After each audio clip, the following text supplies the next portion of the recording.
நீங்கள் உங்களை என் நண்பர் என்று அழைக்கிறீர்கள். ஓ துரோணரே, உங்கள் புத்திசாலித்தனம் உண்மையில் மட்டுப்படுத்தப்பட்டுள்ளது. நீங்கள் நட்பை பற்றி ஒரு அற்பமான விஷயம் போல பேசுகிறீர்கள், எதை எடுத்துக்கொள்வது அல்லது ஒதுக்கி வைப்பது போன்றது. ஆனால் நான் பஞ்சாலர்களின் ராஜா, நீங்கள் ஒரு ஏழை பிராமண ராஜாவின் வார்த்தைகள் அவமதிப்புடன் சொட்டு சொட்டாகியது. துரோணரின் தைரியத்தால் அவரது பெருமை காயமடைந்தது. இந்த உலகில் நட்பு என்பது சம அந்தஸ்தையும் சிவத்தையும் பகிர்ந்து கொள்பவர்களுக்கு ஒதுக்கப்பட்ட ஒரு ஆடம்பரமாகும். அது செல்வந்தர்களுக்கும் இல்லாதவர்களுக்கும் இடையில் இருக்க முடியாது, அல்லது உன்னதமான பிறப்பு மற்றும் தாழ்ந்த நிலையில் உள்ளவர்களுக்கு இடையில் இருக்க முடியாது என்று துருபதர் தொடர்ந்தார். துரோணர் மன்னரின் கூற்றை கவனமாக கேட்டுக்கொண்டார். அவரது வெளிப்பாடு படிக்க முடியாதது. இறுதியாக துருபாதா அமைதியாக இருந்தபோது துரோணர் அமைதியான அளவான தொனியில் பதிலளித்தார். மாட்சிமை பொருந்தியவரே, உங்கள் வார்த்தைகளை நான் புரிந்து கொள்கிறேன். ஆனால் அவை கசப்பும் பெருமையும் நிறைந்தவை.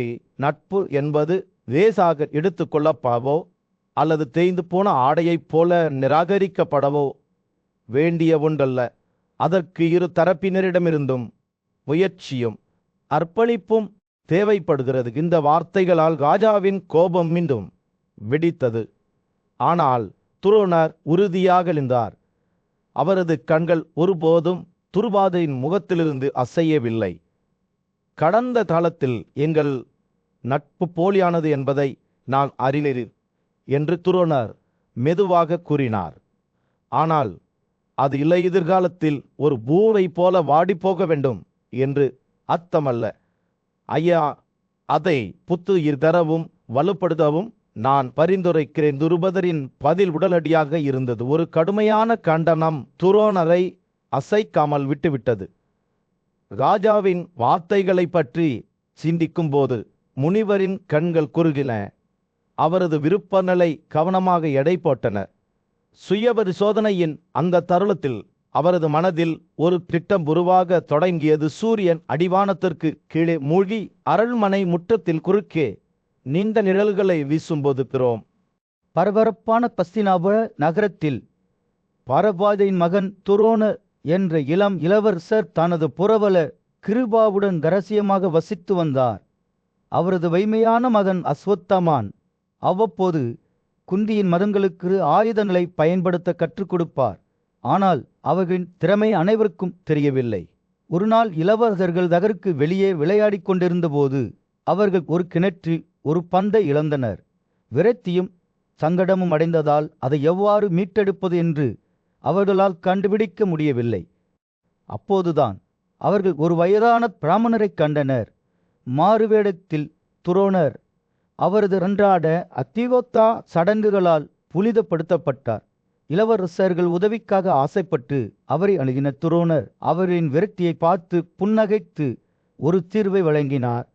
அன்று இரவு உணவு கொடுப்பதாக உறுதியளித்தால் அவர் பந்தையும் கிணற்றில் வீசிய மோதிரத்தையும் கூட கொண்டு வருவார். குந்தியின் மகன் யுதிஷ்டிரர் துரோணரின் நிபந்தனைகளுக்கு ஒப்புக்கொண்டார். ஆனால் முதலில் அவரது அனுமதியை கேட்டார். துரோணர் தனது மோதிரத்தை கழற்றி அதை கிணற்றில் வீசினார். பின்னர் மந்திரங்களால் நிரப்பப்பட்ட ஒரு சில நீண்ட புல்லை பயன்படுத்தி பந்தை கொண்டு வந்தார். இளவரசர்கள் அவரது அசாதாரண திறமையைக் கண்டு ஆச்சரியமடைந்தனர். மேலும் மோதிரத்தையும் மீட்டெடுக்கும்படி கெஞ்சினர். மற்றொரு அம்புடன் துரோணர் மோதிரத்தை துளைத்து அதை கொண்டு வந்து ஆச்சரியமடைந்த இளவரசர்களிடம் ஒப்படைத்தார். துரோணரின் வீரத்தால் அதிர்ச்சி அடைந்த இளவரசர்கள் அவர் யார், அவருக்காக என்ன செய்ய முடியும் என்று கேட்டனர். பீஷ்மர் அவை அடையாளம் காண்பது போல் பீஷ்மரிடம் அவரது உருவத்தையும் திறமையையும் பற்றி சொல்ல வேண்டும் என்று துரோணர் பதிலளித்தார். இளவரசர்கள் பீஷ்மரிடம் சென்று துரோணரின் சாதனையை விவரித்தனர். மேலும் பிராமணர் வேறு யாருமல்ல, துரோணர் என்பதை பீஷ்மர் உடனடியாக புரிந்து கொண்டார். பீஷ்மர் துரோணரை மரியாதையுடன் வரவேற்றார். அவர் மீண்டும் இளவரசர்களை சந்தித்த இடத்திற்கு அவர் அழைத்து வந்தார். அவர் எப்படி அதிவேசனின் புகலிடத்தில் வாழ்ந்து தனது போதகரின் ஆயுதங்களை தேடி ஆயுத அறிவியலை கற்றுக்கொண்டார் என்பதை துரோணர் விளக்கினார். அவர் பஞ்சால இளவரசர் துருபதனுடன் நட்பு கொண்டார். அவர் ராஜாவாகும் போது ராஜ்யம் துரோணருக்கு இருக்கும் என்று உறுதியளித்தார். பல ஆண்டுகளுக்குப் பிறகு துரோணர் கிருபாச்சாரியாரின் மகள் கிருபியை மணந்தார். அவர் அஸ்வத்தமான் என்ற மகனை பெற்றெடுத்தார். இருப்பினும் அஸ்வத்தமான் பாலுக்காக அழுதபோது பணக்காரர்களின் மகன்கள் அதை குடிப்பதைக் கண்டு துரோணர் கவலையுடனும் பெருமையுடனும் இருந்தார். பலரை கொண்டிருந்தாலும் தோல்வியடைந்தவர்களிடமிருந்து ஒரு கறவை பசுவை பெற அவர் முயன்றார். தோல்வியுற்ற பிறகு அவரது மகளின் விளையாட்டு வீரர்கள் சிலர் அவருக்கு அரிசி தூள் கலந்த தண்ணீரை கொடுத்தனர். அதை அஸ்வத்தமான் பால் என்று தவறாக நினைத்தார். இதனால் குழந்தை மகிழ்ச்சியுடன் நடனமாடினார். இதை பார்த்த துரோணர் மிகுந்த மன உளைச்சலுக்கு ஆளானார். அவர் எந்த விலையிலும் செல்வத்திற்காக போராடக்கூடாது என்பதை உணர்ந்தார். அவர் யாருடைய ஊழியனாகவும் இல்லாமல் வாழ முடிவு செய்தார். வழங்க உறுதி பூண்டது. சக்தி வாய்ந்த நதிகளான கங்கை மற்றும் யமுனை ஓடும் பாரதத்தின் புனித நிலத்தில் புகழ்பெற்ற ஆசிரியர் துரோணர் குருக்கள் மத்தியில் போர் கலை குறித்த தனது ஞானத்தை வழங்குவதற்காக குடியேறினார். மாபெரும் போர் வீரர் பீஷ்மர் தனது பேரன்களான கௌரவ இளவரசர்களுடன் பல மதிப்புமிக்க பரிசுகளுடன் அவர்களை தனது மாணவர்களாக துரோணருக்கு வழங்கினார். அவர்களின் பக்தியால் ஈர்க்கப்பட்ட துரோணர் பாண்டவர்கள் மற்றும் திருதராஷ்டிரரின் மகன்களை தனது மாணவர்களாக ஏற்றுக்கொண்டார். அவர்கள் தங்கள் பயிற்சியை தொடங்கியதும் துரோணர் தனது மாணவர்களிடம் ஆயுதங்களில் திறமையானவர்களாக மாறும்போது அவர் மனதில் இருந்த ஒரு குறிப்பிட்ட நோக்கத்தை நிறைவேற்றுவதாக உறுதியளித்தார். குரு இளவரசர்கள் அமைதியாக இருந்தனர். ஆனால் அர்ஜுனன் அசைக்க முடியாத தீர்மானத்துடன் அதை நிறைவேற்றுவதாக உறுதியளித்தார். அர்ஜுனனின் அர்ப்பணிப்பால் மகிழ்ச்சி அடைந்த துரோணர் அவை தனது மார்பில் கட்டி மகிழ்ச்சியின் கண்ணீரை வடித்தார். துரோணரின் வழிகாட்டுதலின் கீழ் பாண்டவர்கள் பல்வேறு வான மற்றும் மனித ஆயுதங்களை கற்றுக்கொண்டனர். திறமை மற்றும் வலிமையில் தங்கள் சக மாணவர்களை விஞ்சினர். அவர்களில் சூத்த சாதியைச் சேர்ந்த ராதாவின் மகன் கர்ணனும் இருந்தார். அவர் அடிக்கடி பொறாமையால் அர்ஜுனனை எதிர்த்தார். துரியோதனின் ஆதரவுடன் இருப்பினும் அர்ஜுனன் தனது போதகர் மற்றும் ஆயுத அறிவியலில் அர்ப்பணிப்புடன் உறுதியாக இருந்தார். ஒரே மாதிரியான போதனைகளை பெற்ற போதிலும் அர்ஜுனன் சுறுசுறுப்பாகவும் திறமையாகவும் சிறந்து விளங்கி தனது சகாக்களில் முதன்மையானவனாக மாறினார் என்பதை துரோணர் கவனித்தார். அர்ஜுனனின் விதிவிலக்கான அர்ப்பணிப்பால் ஈர்க்கப்பட்ட துரோணர் இந்த உலகில் தனக்கு சமமான விவித்தை வீரர் யாரும் இருக்க மாட்டார்கள் என்று அறிவித்தார். பயிற்சி முன்னேறும்போது அர்ஜுனனுக்கு குதிரை, யானைகள், ரதங்கள் மற்றும் காலாட்படை வீரர்கள் மீது பல்வேறு போர் நுட்பங்களை துரோணர் கற்றுக் கொடுத்தார். கத்திரை, வாள், ஈட்டி மற்றும் தட் ஆகியவற்றுடன் போராடுவதற்கும் ஒரே நேரத்தில் பல ஆயுதங்களை பயன்படுத்துவதற்கும் அவர் அறிவுறுத்தினார். தொலைதூரத்திலிருந்து மன்னர்களும் இளவரசர்களும் துரோணரின் பயிற்சிக்கு திரண்டு வந்தனர். போர் கலையை கற்றுக்கொள்ள ஆர்வமாக இருந்தனர். இந்த மாணவர்களில் நிஷாதர்களின் அரசனான திரள்யதனுவின் மகன் ஏரளவியரும் ஒருவர். ஒழுக்கத்தின் கடுமையான விதிகளை அறிந்திருந்த துரோணர் விவித்தையில் ஏகலைவியரை தனது மாணவராக ஏற்றுக்கொள்ள மறுத்தார்.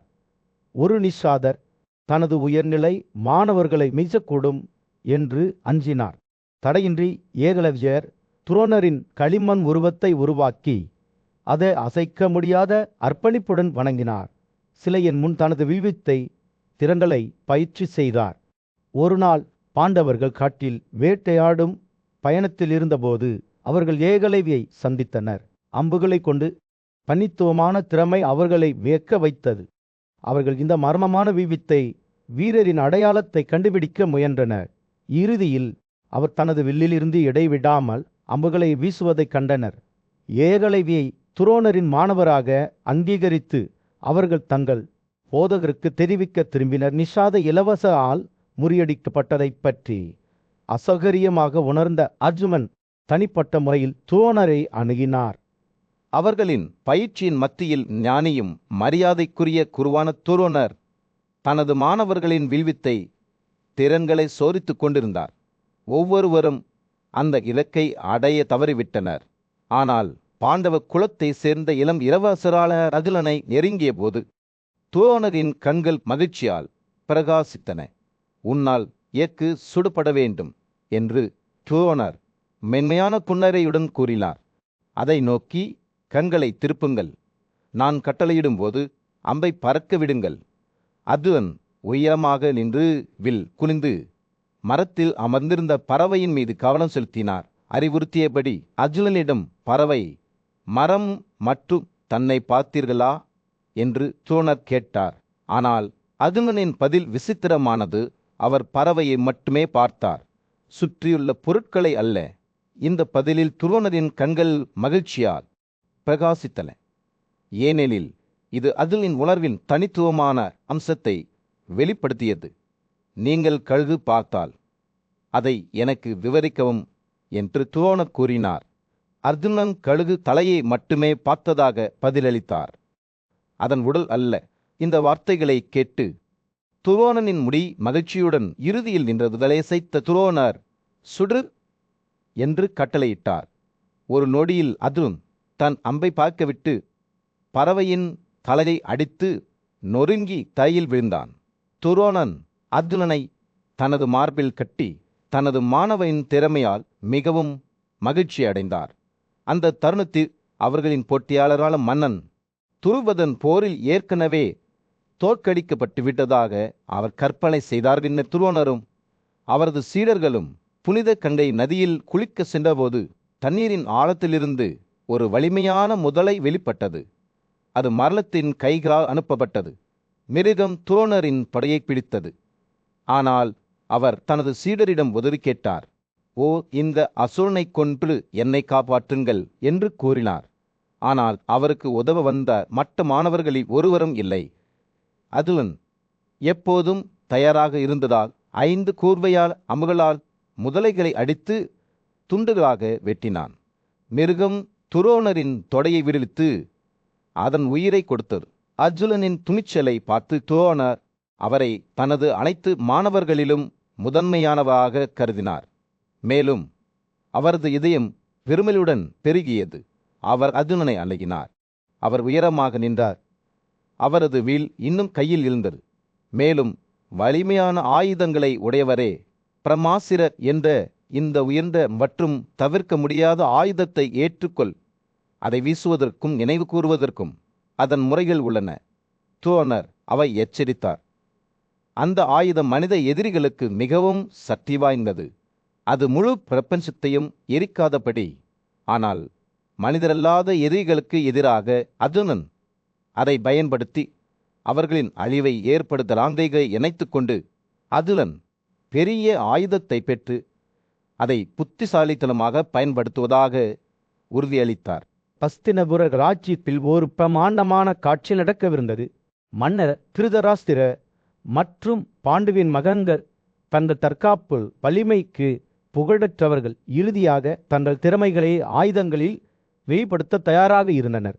அவர்களின் மதிப்புமிக்க ஆசிரியரான துரோணர் ராஜாவின் முன் நின்றார். அவரது கண்கள் பெருமையுடனும் எதிர்பார்ப்புடனும் பிரகாசிக்கின்றன. உங்கள் குழந்தைகள் தங்கள் கல்வியை முடித்துவிட்டனர் என்று துரோணர் அறிவித்தார்.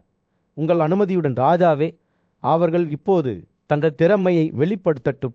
ராஜாவின் இதயம் மகிழ்ச்சியால் பெருகியது. அவர் பதிலளித்தார், பிராமணர்களில் சிறந்தவையே, நீங்கள் உண்மையில் ஒரு பெரிய செயலை செய்துள்ளீர்கள். இந்த சோதனை நடத்தப்படக்கூடிய இடத்தையும் நேரத்தையும் பற்றி எனக்கு நீங்களே கட்டளையிடுங்கள். ஞானியும் அர்ப்பணிப்புமுள்ள அமைச்சரான விதுரர் ஏற்பாடுகளை மேற்பார்வையிட மன்னரால் ஒப்படைக்கப்பட்டார். ஒவ்வொரு விவரமும் ஒழுங்காக இருப்பதை உறுதி செய்ய அவர் புறப்பட்டார். இதற்கிடையில் துரோண மகன்கள் மற்றும் புதர்கள் இல்லாத ஒரு இடத்தை தேர்ந்தெடுத்தார். அருகிலே கிணறுகள் மற்றும் நீரூற்றுகள் இருந்தன. பின்னர் அவர் நட்சத்திரம் ஏறுவது சாதகமாக இருக்கும் ஒரு நல்ல சந்திர நாளை தேர்ந்தெடுத்து குடியிருந்த குடிமக்கள் முன்னிலையில் கடவுள்களுக்கு பலிகளை செலுத்தினார். ஒட்டியின் நாள் நெருங்கியதும் ராஜ்யம் உற்சாகத்தால் நிரம்பி வழிந்தது. ராஜாவின் கைவினைஞர்கள் தூயிர தங்கம், முத்துக்களின் சரங்கள் மற்றும் லாபிஸ்லாலி கற்களால் அலங்கரிக்கப்பட்ட ஒரு அற்புதமான மேடையை கட்டினர். பெண் பார்வையாளர்களுக்காக ஒரு தனி நேர்த்தியான மண்டபம் கட்டப்பட்டது. அதே நேரத்தில் பணக்கார குடிமக்கள் விசாலமான கூடாரங்களை சுற்றி நிறுத்தினர். போட்டி நடந்த நாளில் மன்னர் திருதராஷ்டிரர் தனது அமைச்சர்களான பிஷ்வர், கிருபா மற்றும் விதுரருடன் பிரம்மாண்டமான நாடக அரங்குக்கு வந்தார்.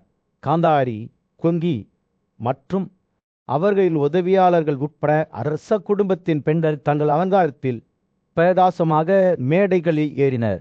பிராமணர்கள், சத்திரியர்கள், வைசியர்கள் மற்றும் சூத்திரர்கள் ஆகிய 4 வரிசைகளும் இளவரசர்களின் வலிமையை காண ஆர்வத்துடன் அந்த இடத்தில் கூடினர். வெள்ளை உடை அணிந்திருந்த தோழர் தனது மகனுடன் பட்டியல்களுக்குள் நுழைந்த போது சந்திரனே செவ்வாய் கரகத்துடன் வானத்திலிருந்து இறங்கியது போல் தோன்றியது.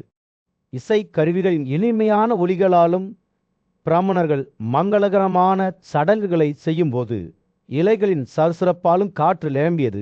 வில்லுகள், அம்புகள் மற்றும் கைப்பிடிகளுடன் கூடிய இளவரசர்கள் குதிரை மீது இயக்குகளை நோக்கி கண்களை நிலைநிறுத்தினர். யுதிஷ்டிரர் தலைமையில் வீரமிக்க இளவரசர்கள் தங்கள் ஆயுதங்களை கொண்டு தங்கள் திறமையை வெளிப்படுத்தத் தொடங்கினர். பார்வையாளர்களில் சிலர் அச்சத்துடன் தங்கள் தலைகளை தாழ்த்தினர். மற்றவர்கள் அச்சமின்றி தங்கள் முகங்களை ஆச்சரியத்தால் நிரப்பினர். இளவரசர்கள் குதிரைகள் மீது வேகமாக சவாரி செய்தனர். தங்கள் பெயர்களால் பொறிக்கப்பட்ட அடையாளங்களை தாக்கும்போது அவற்றை எளிதாக விவரித்தனர். போட்டி அதன் உச்சக்கட்டத்தை எட்டியதும் விருகொடரா மற்றும் சுயோதானா குதிரைகளுடன் 2 ஒற்றை சீக்கிர மனைகள் போல ஆய்ந்துக்குள் நுழைந்தனர். அவர்களின் கதனைகள் காற்று எதிரொலித்தன. கோபமடைந்த யானைகள் பசு யானைக்காக போட்டியிட்டதை நினைவூட்டுகின்றன. வலிமையானவர்கள் குருக்களும் பாண்டவர்களும் தங்கள் ராஜ்யத்தின் அடித்தளத்தை அசைக்கும் ஒரு காட்சியை காணக்கூடியிருந்த போது சூரியன் அரங்கின் மீது மோதியது எதிர்பார்ப்பு மிகுந்த காட்டாக இருந்தது. சக்தி வாய்ந்த போர் வீரரான பிமன் மன்னர் துரியோதனருடன் பட்டியலில் நுழைந்தபோது கூட்டத்தின் உற்சாகம் தெளிவாக தெரிந்தது. அவர்கள் எதிர்கொண்டபோது பாவையாளர்களின் பாசங்கிரு போராளிகளுக்கும் இடையே பிளவுபட்டது. சிலர் குருக்களின் வீர மன்னரை போற்றி பாடினர். மற்றவர்கள் வலிமையான பீமனை உற்சாகப்படுத்தினர். குருக்களின் கூச்சல் மற்றும் மோதல் கருத்துக்கள் ஒரு குழப்பத்தை உருவாக்கி அவை சபையை சூழ்ந்துவிடும் அபாயத்தை ஏற்படுத்தின. ஞானியான முனிவரான பரவாஜா இந்த நெருக்கடியான தருணத்தில் தலையிட்டில் வீரர்களின் கோபம் ஒட்டுமொத்த சபையையும் குழப்பத்தில் ஆழ்த்தாதபடி வீரர்களையும் கட்டுப்படுத்துமாறு தனது மகன் அஸ்வத்தாமனை எச்சரித்தார். அஸ்வத்தாமன் அனுபவமுள்ள புதரில் அமைதியான நடத்தையுடன் பீமனையும் துரியோதனனையும் தடுத்து நிலைமையை வெற்றிகரமாக அமைதிப்படுத்தினார். ஒழுங்கு திரும்பியவுடன் ஒரு கம்பீரமான உருவம் அரங்கிற்குள் தோன்றியது. இளவரசர்களின் போதகர் துரோணர் முற்றத்திற்குள் நுழைந்து இசைக்கலைஞர்களை அவர்கள் இசைப்பதை நிறுத்துமாறு கட்டளையிட்டார். அவரது ஆழமான குரல் இடி போல் உயர்ந்தது. அவர் தனது அன்பான மாணவரான அர்ஜுனனை அறிமுகப்படுத்தினார். இதோ இப்போது என் சொந்த மகனை விட எனக்கு மிகவும் பிரியமான பார்த்தா அனைத்து ஆயுதங்களின் எஜமானரும் இந்திரனின் மகனும் விஷ்ணுவை போன்றவரும். அர்ஜுனன் ஒளியில் காலடி வைத்தபோது சூரிய ஒளியில் அவரது தங்க அஞ்சல் பிரகாசித்தது. கூட்டம் ஆரவாரம் செய்தது. சங்கீதங்கள் ஊதப்பட்டன. இசைக்கருவிகள் ஒளியின் திரைச்சலில் இணைந்தன. இது ஆங்கில் அடித்தளத்தை உடுக்கியது. காற்று உற்சாரமான கூக்குரல்களால் நிரம்பியது. இவர் குந்தியின் கருணையுள்ள மகன், இவர் கடுத்தர பாண்டவர், இவர் வலிமையான இந்திரனின் மகன், இவர் குருக்களின் பாதுகாவலர். குந்தி உணர்ச்சி வசப்பட்டு அவளுடைய மார்பில் இருந்து வரும் பாலுடன் கலக்கும். அவருடைய கண்ணி அவருடைய அன்பான மகன் தனது திறமையை வெளிப்படுத்திய போது பிரமிப்புடன் பார்த்தது. திருதராஷ்டிரர் குருட்டு மன்னர் காட்சியைக் கண்டு மகிழ்ச்சி அடைந்தார். மேலும் புனித எரிபொருள் போன்ற பெரிதாவிடமிருந்து முளைத்த 3 நெருப்புகளால் நான் உண்மையில் ஆசீர்வதிக்கப்பட்டேன், விரும்பப்பட்டேன், பாதுகாக்கப்பட்டேன். கூட்டத்தின் உற்சாகம் குறையத் தொடங்கியதும் அர்ஜுனன் மைய மேடையை இழுத்து கொண்டார். புரிந்து கொள்ளும் திரளை காட்டும். திரளுடன் நெருப்பு, நீர், காற்று, மேகங்கள், நிலம், மலைகள் போன்ற தன்னிடமுள்ள பல்வேறு ஆயுதங்கள் மீது தனது தேர்ச்சியை வெளிப்படுத்தி அவற்றை எளிதில் மறைந்துவிட செய்தார். வீரனின் சுறுசுறுப்பு முழு காட்சியில் இருந்தது. ஏனெனில் அவர் உயரமாகவும் குறுகியதாகவும் தனது ரதத்தின் மீது பின்னர் திடீரென்று தரையில் தோன்றினார். ஒவ்வொரு ஆர்ப்பாட்டத்திலும் கூட்டம் மேலும் மேலும் நுழைந்தது. அவர்களின் போற்றுதலின் கூக்குரல்கள் அரங்கில் எதிரொலித்தன. அதுனனின் பல்வேறு புட்டுகளின் திறமை சில மென்மையானவை, சில சிறந்தவை. பரந்த அரங்கில் சூரியன் துடிக்கும் கூடியிருந்த கூட்டத்தின் மீது ஒரு தங்க ஒளியை வீசும் சக்தி வாய்ந்த போர் வீரரான கர்ணன் தனது பிரமாண்டமான நுழைவாயிலை செய்தபோது காற்று எதிர்பார்ப்புடன் மின்சாரமாக இருந்தது. அவரது இயற்கையான கவசம் வெளிச்சத்தில் பிரகாசித்தது. அவரது முகம் மெருகூட்டப்பட்ட தாமரத்தைப் போல பிரகாசித்தது. நட்சத்திரங்களைப் போல பிரகாசிக்கும் காதணிகளால் அலங்கரிக்கப்பட்டது. அவர் பட்டியல்களுக்குள் நுழையும் போது அவரது இருப்பு கவனத்தை ஈர்த்தது. அவர் பிரிதாவின் கன்னியாஸ்திரியிலிருந்து பிறந்த ஒரு பெரியவர், மேலும் நெருப்பு சூரியனின் ஒரு பகுதியும் ஆவார்.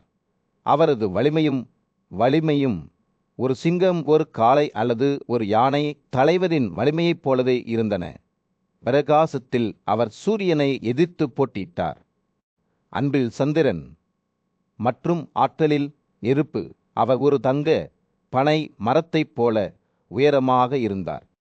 இளைஞர்களின் வீரியம் அவரது நரம்புகளில் ஒரு உக்கிரமான நதியைப் போல பாய்கிறது. கர்ணன் துருவனருக்கும் கிருபாவுக்கும் தலைவணங்கும் போது கூட்டம் மூச்சை இழுத்தது. அவரது அசைவுகள் நெகிழ்ச்சியற்றவையாக இருந்தன. கூட்டம் முழுவதும் அசையாமல் இருந்தது. அவர்களின் பார்வைகள் புதிரான போர்வீரன் மீது நிலைத்திருந்தன. அவர்கள் தங்களுக்குள் கிசுகிசுத்தனர். இந்த மர்மமான உருவம் யார் என்று ஆச்சரியப்பட்டனர். பின்னர் இடி போன்ற ஆழமான குரலில் கர்ணன் அர்ஜுனனிடம், இந்த பார்வையிடும் கூட்டத்திற்கு முன்னால் நான் சாதனைகளை செய்வேன். நீங்கள் செய்த அனைத்தையும் விட சிறந்து வேல்கிறேன். இதோ ஆச்சரியப்படுங்கள். பார்வையாளர்கள் ஒன்றாக எழுந்து நின்றனர்.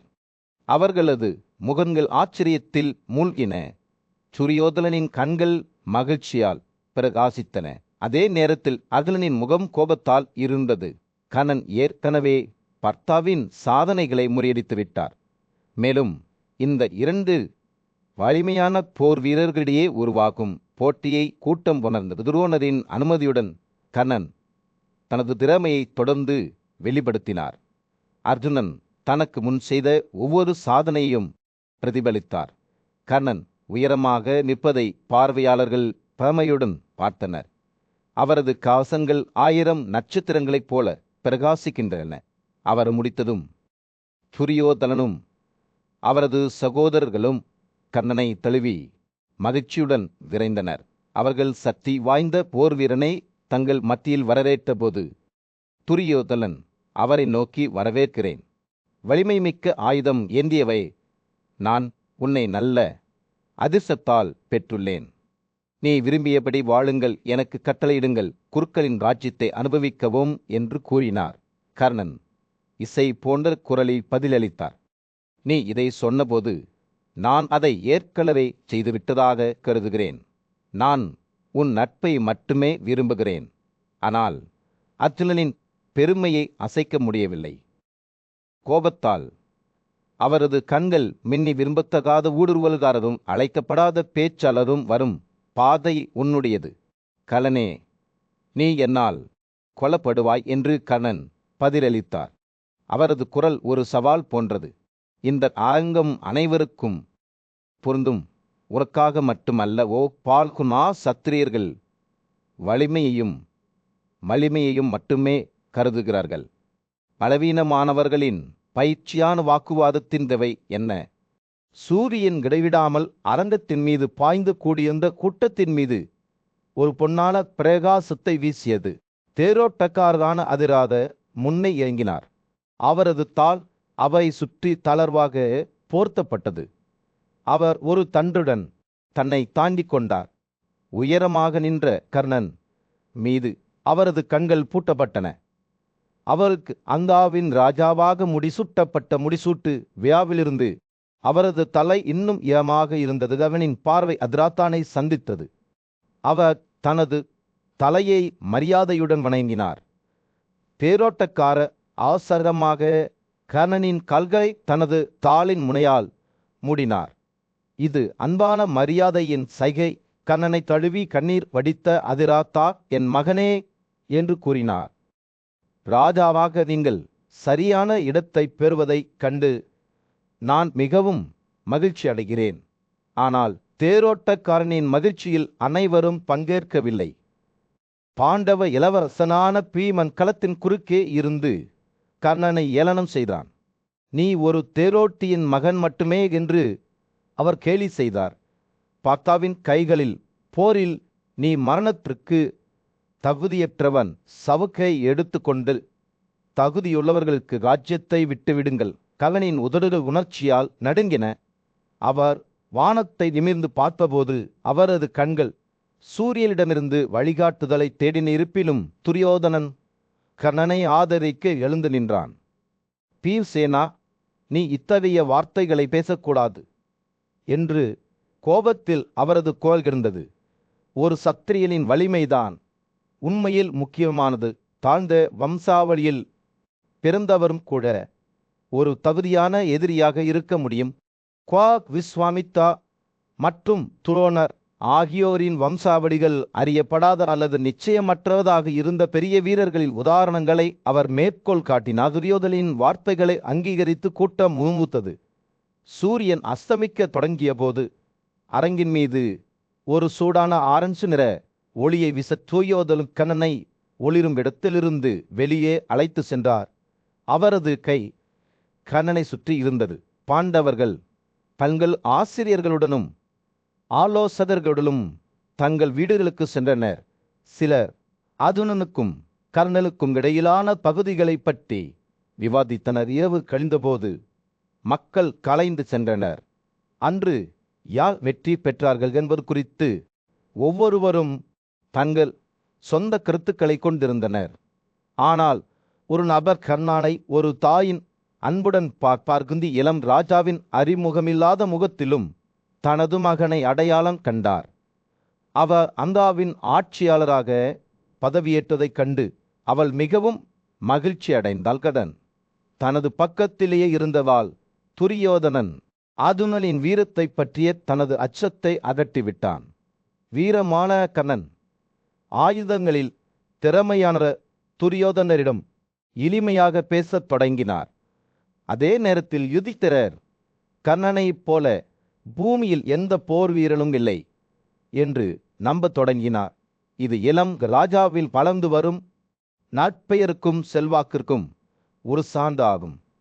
சூரியன் ஆஞ்சால ராஜ்யத்தின் மீது அஸ்தமித்து பரபரப்பான தெருக்கள் ஒரு தங்க ஒளியை வீசிக் கொண்டிருந்தது.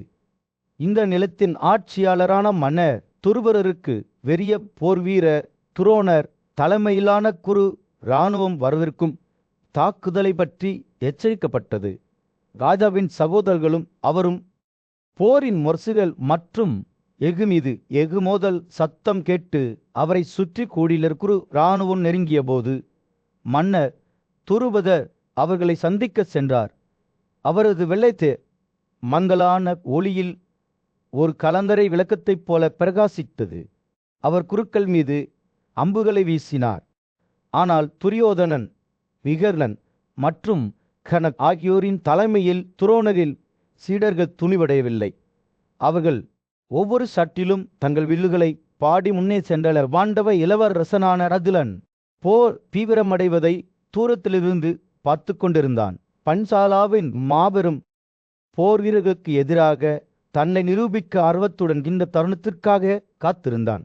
துரோணரில் சீடர்கள் வெளிப்படுத்திய பெருமையும் வலிமையையும் அவர் கவனித்தபோது அர்ஜுனன் தனது போதரரிடம் சென்று, இவர்கள் தங்கள் வலிமை வெளிப்படுத்திய பிறகு நாம் முயற்சி செய்வோம். பஞ்சாலாவின் ராஜாவை ஒருபோதும் போர்க்களத்தில் அழைத்து செல்ல முடியாது என்று கூறினார். அதனுடன் அர்ஜுனன் தனது சகோதரர்களான யுதிஷ்டிரன், பீமன், நகுலன் மற்றும் சகதேவருடன் தன்னை சூழ்ந்து கொண்ட நகரின் வாயில்களுக்கு வெளியே காத்திருந்தான். இதற்கிடையில் துருபதன் குருக்கள் வீர் பயங்கரமான அம்புகளை பொழிந்தார். அவர்களை மிகவும் துன்புறுத்தினார். பாஞ்சால் விரும்பினர்.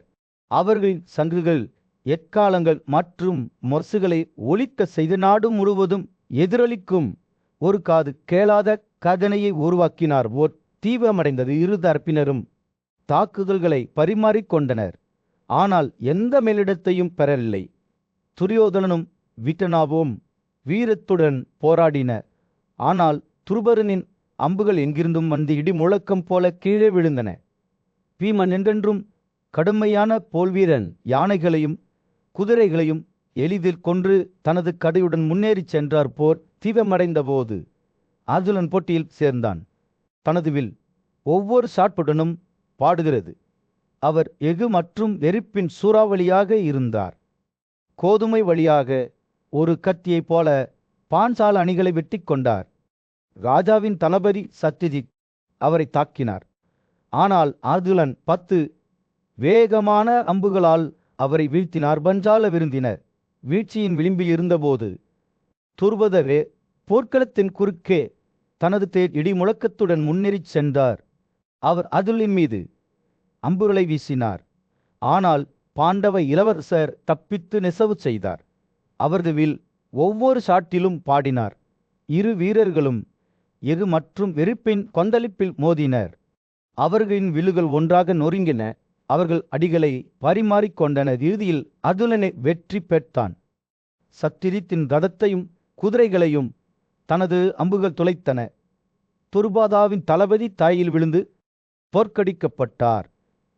அஸ்தினபுரா நாட்டிற்கு பெரும் பேரழிவு ஏற்பட்டதிலிருந்து ஆண்டுகள் செல்ல செல்ல மன்னர் திருதராஷ்டிரர் தனது ராஜ்யத்தின் எதிர்காலத்தை பற்றி சிந்திக்கத் தொடங்கினார். அவரது மூத்த மகன் யுதிஷ்டிரர் இன்னும் சிறுபான்மையினராக இருந்தார். மேலும் அவர் ஒரு நாள் சிம்மாசனத்தை வாரிசாக பெறுவார் என்பது தெளிவாக இருந்தது. தனது மக்களின் செழிப்பை பெறுவதற்கான விருப்பத்தால் உந்தப்பட்ட திருதராஷ்டிரர் யுதிஷ்டிரரை அவரது தனித்துவமான குணங்களான உறுதியையும் தைரியத்தையும் பொறுமையையும் கருணையையும் வெளிப்படையையும் அசைக்க முடியாத நேர்மையையும் அங்கீகரித்து அவரது வாரிசாக மெருவு முடிவு செய்தார். யுதிஷ்டிரர் விரைவாகவும் சிரமமின்றி உயர்ந்தார். அவர் தனது நல்ல நடத்தை மற்றும் ராஜ்யத்தின் நலனுக்கான அசைக்க முடியாத அர்ப்பணிப்பு ஆகியவற்றால் தனது தந்தையின் செயல்களை விரைவாக மறைத்தார். அவரது சகோதரர்களும் இந்த நேரத்தில் சோம்பேறித்தனமாக இருக்கவில்லை. 2வது பாண்டவரான பீமன் சண்டை கலையில் சந்தர்சனரிடமிருந்து தீவிர பயிற்சியை பெறத் தொடங்கினார். வாள், கழுதை மற்றும் ரதத்தை கொடூரமான துல்லியத்துடன் பயன்படுத்த கற்றுக்கொண்டார். இதற்கிடையில் 3வது பாண்டவரான அர்ஜுனன் தங்கள் காலத்தில் தலைசிறந்த வீரர்களில் ஒருவரான துரோணரின் பயிற்சியின் கீழ் தனது திறமைகளை வளர்த்து கொண்டிருந்தார். துரோணர் அர்ஜுனனின் வீரத்தால் மிகவும் ஈர்க்கப்பட்டதால் அவர் கையின் இலகுவான தன்மை மற்றும் அனைத்து வகையான ஆயுதங்களிலும் பொது தேர்ச்சி ஆகியவற்றில் சமமற்றவர் என்று அறிவித்தார். அர்ஜுனனின் நற்பெயர் வளர்ந்தவுடன் அவரது நம்பிக்கையும் அதிகரித்தது. அவர் தனது அசைக்க முடியாத நோக்கம், துல்லியம் மற்றும் பரந்த அளவிலான கொடிய ஆயுதங்களில் தேர்ச்சி பெற்றதற்காக அறியப்பட்டார். ஒரு நாள் துரோணர் கூடி வந்திருந்த கௌரவ இளவரசர்கள் முன் அர்ஜுனனிடம் வந்து அமைதியான குரலில் பேசினார். ஒரு காலத்தில் அத்திவசா என்ற அகத்தியரின் சீடர் ஒருவர் இருந்தார்.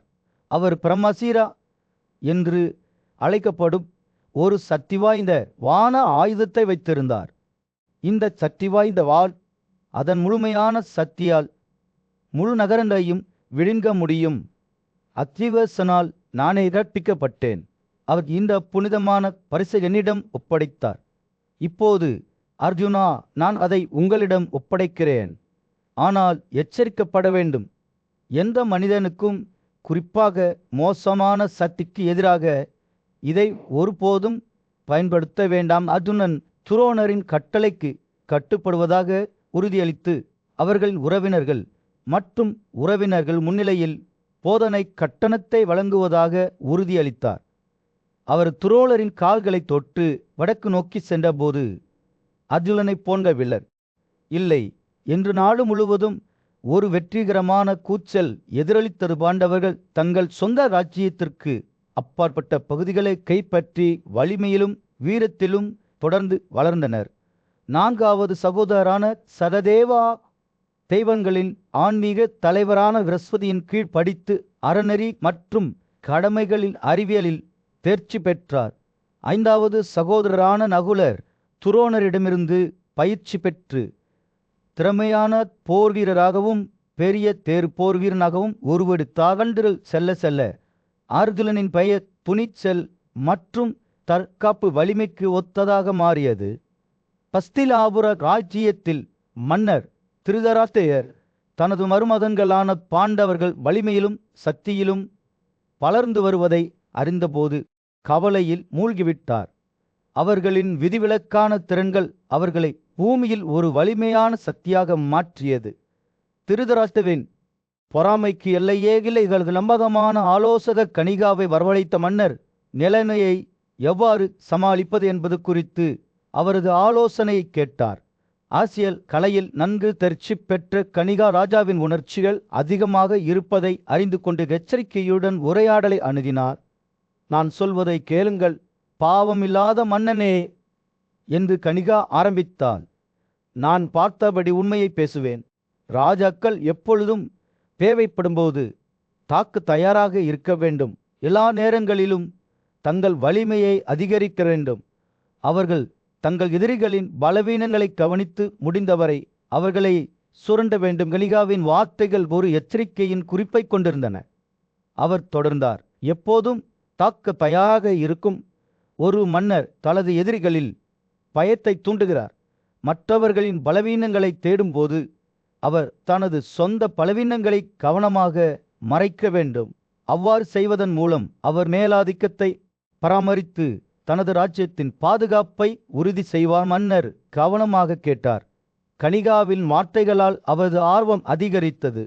சமரசம் அல்லது பண செலவு மூலம் ஒரு எதிரியை எவ்வாறு அழிக்க முடியும் என்பது குறித்து மேலும் தெளிவுபடுத்துமாறு அவர் கேட்டார். கணிகா தேய்ந்தே புன்னகைத்து காட்டிலிருந்து ஒரு பண்டைய கதையை சொல்லத் தொடங்கினார்.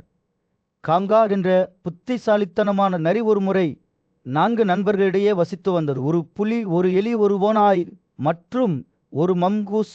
அந்த குழு காட்டில் ஒரு வலுவான மானை கண்டது. ஆனால் அதன் வேகம் மற்றும் சுறுசுறுப்பு காரணமாக அதை தாக்க தாங்களே கொண்டு வர முடியவில்லை. கணிகா தொடருவதற்கு முன்பு வியத்தகு விளைவுக்காக இடைநிறுத்தப்பட்டார். புத்திசாலித்தனமான நரி ஒரு திட்டத்தை வகுத்தது. அது தூங்கும் போது எலியை மானின் காலடியில் சாப்பிட அனுமதிக்க வேண்டும் என்று அவர் மற்றவர்களிடம் கூறினார்.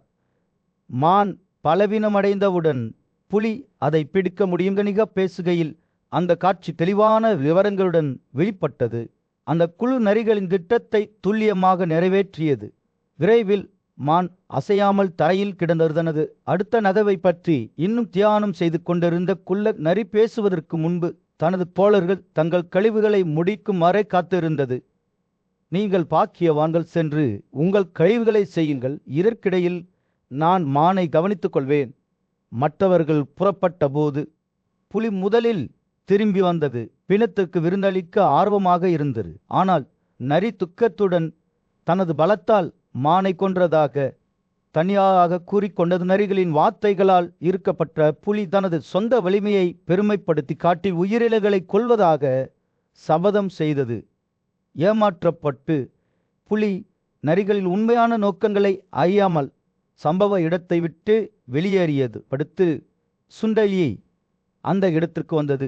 ஆனால் பிடத்தில் விஷம் இருப்பதாக மங்கூஸின் எச்சரிக்கையை கேட்டதும் அவர் விரைவாக தனது துளைக்குள் பின்வாங்கினார். அஸ்தினபுர ராஜ்யத்தில் ஒரு இருண்ட சரி உருவானது. மன்னர் துரியோதனன், அவரது சகோதரர் துஷாசனா மற்றும் அவர்களது உறவினர் கர்ணன் ஆகியோர் குடிமக்களிடையே பாண்டவர்களின் புகழ் அதிகரித்து வருவதைக் கண்டு பொறாமைப்படத் தொடங்கினர்.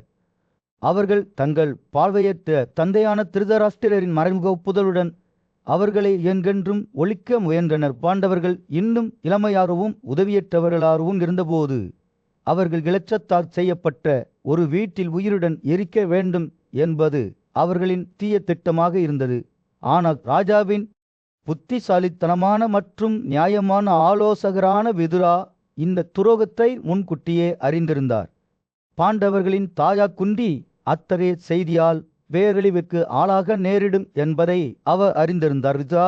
குந்தியை நெருங்கி ஒரு எச்சரிக்கை: திருதராஷ்டிரரின் நோக்கங்கள் தூய்மையானவை அல்ல. அவர் எங்கள் அரச குடும்பத்தின் நற்பெயரையும் பரம்பரையும் அழிக்க விரும்புகிறார். உங்களுக்கும் உங்கள் குழந்தைகளுக்கும் பாதுகாப்பான தப்பிக்க நான் தயார் செய்துள்ளேன். காற்று மற்றும் அலை இரண்டையும் தாங்கும் அளவுக்கு வலிமையான இந்த படகை எடுத்து கங்கையை கடந்து ஓடிவிடுங்கள். தனது வீட்டையும் அன்புக்குரியவர்களையும் விட்டு செல்ல வேண்டும் என்ற எண்ணத்தால் குந்தி மனம் உடைந்து போனாள். ஆனால் விதுரரின் வார்த்தைகள் உண்மை என்பதை அவர் அறிந்திருந்தால் கண்களில் கண்ணீருடன் அவர் தனது குழந்தைகளான யுதிஷ்டிரன், பீமன், அர்ஜுனன், நகுலன் மற்றும் சதாதேவனை ஒன்று திரட்டி அவர்களுடன் படகில் ஏறினாள். அவர்கள் ஆற்றின் குறுக்கே பயணித்தபோது பாண்டவர்கள் நற்கா வீட்டை விட்டு சென்றனர். அங்கு ஒரு அப்பாவி நிஷாதா வெண்டும் அவரது குழந்தைகளும் தங்கள் சொந்த வீட்டில் சோகமாக உயிருடன் எரிக்கப்பட்டனர். நக்கா வீட்டை வடிவமைத்த கட்டிட கலைஞர் புரோச்சனாவும் திப்பிழம்பூரில் அவரது மரணத்தை சந்தித்தார். இதற்கிடையில் கஸ்தியாபுரத்தில் பாண்டவர்கள் தீயில் கொல்லப்பட்டதாக குடிமக்கள் நம்பினர்.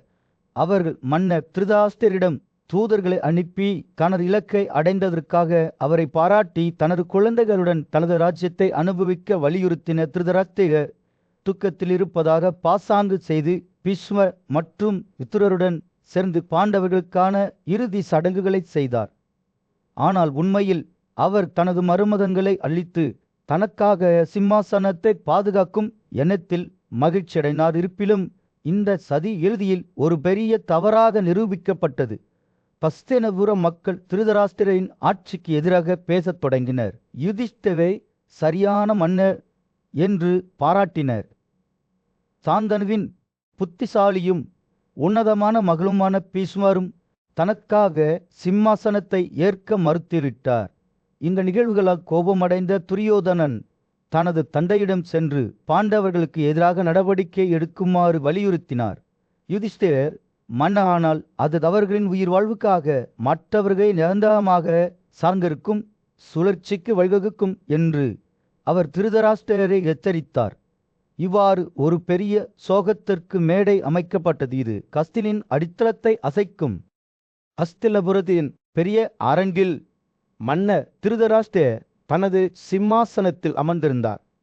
அவரது கண்கள் அவரது சொந்த எண்ணங்களின் சுமையால் மூடப்பட்டிருந்தன. அவரது மகன் துரியோதனன் பாண்டவர்களை நாடு கடத்துவதற்கான ஒரு திட்டத்தை அவரிடம் பேசியிருந்தார். அந்த 5 சகோதரர்களும் தங்கள் மாமா பாண்டுவுக்கு ராஜாவுக்கு இருந்ததைப் போலவே அந்தானவர்கள் கணிகாவின் வார்த்தைகளின் நினைவகம் திருதராஷ்டிரரின் மனதில் இன்னும் நீடித்தது. மேலும் அவர் தனது மகன் மீதான கடமைக்கும் பாண்டவர்கள் மீதான அன்பிற்கும் இடையில் துரியோதனன் பேசுகையில் அவரது குரல் ராஜாவின் சந்தேகங்களை தூண்டும் மென்மையான காற்று போல இருந்தது. பாண்டவர்களை ராஜ்யத்தில் ஆசியன் மற்றும் அதிகார போராட்டங்களில் இருந்து வெகு தொலைவில் இருக்கும் ஒரு தொலைதூர நகரமான வாரணாவரத்திற்கு அனுப்ப அவர் முன்மொழிந்தார். திருதராஷ்டிரரின் மனம் விசுவாசம் மற்றும் இரக்கத்தின் பொட்டி கோரிக்கைகளுக்கு இடையில் சிக்கிக்கொண்டது. ராஜாவில் ஆலோசகர்களான துரியோதனன், கண்ணன், சகுனி, துஷாசனா ஆகியோர் வேட்டையாடும் பறவைகளைப் போல அவரை சுற்றி கொடினர். அவர்களின் கண்கள் பரிசை நோக்கி நிலைத்திருந்தன. அவர்கள் தங்களுக்குள் கிசிரிசுத்தனர். அவர்களின் குரல்கள் சூழ்ச்சி மற்றும் வஞ்சகத்தில் சந்தேகமாக இருந்தன. துரியோதன் மீண்டும் பேசினார். அவரது வார்த்தைகள் தூண்டுதலால் சொட்டு சொட்டாக இருந்தன. பாண்டவர்களை வெளியேற்றுமாறு அவர் தனது தந்தையை வலியுறுத்தினார். ஆனால் திருதராஷ்டிரரின் இதயம் துக்கம் மற்றும் முன்களிப்பு ஆகியவற்றால் காமாக இருந்தது. மற்றவர்களின் தேவைகளை எப்போதும் தனது சொந்த தேவைகளுக்கு முன்வைத்திருந்த பாண்டுவின் நல்ல செயல்களை அவர் நினைவு கூர்ந்தார்.